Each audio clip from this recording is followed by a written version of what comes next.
Hello friends, this is the dashboard of the Galla app, and today we will learn to edit store or location details.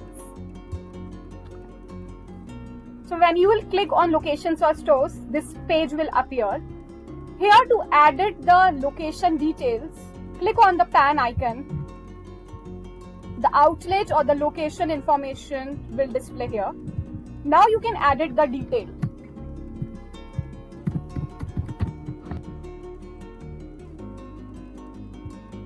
Click on save. Location added successfully or edited successfully. So that's how you edit the details for the location store. Now, if you want to export this data to your desktop, all you need to do is click on export, select the file mode, Excel or CSV. Let's choose CSV. Click on it and the file will be automatically saved and exported to your desktop. So that's all about store locations. Hope this helps. Thank you.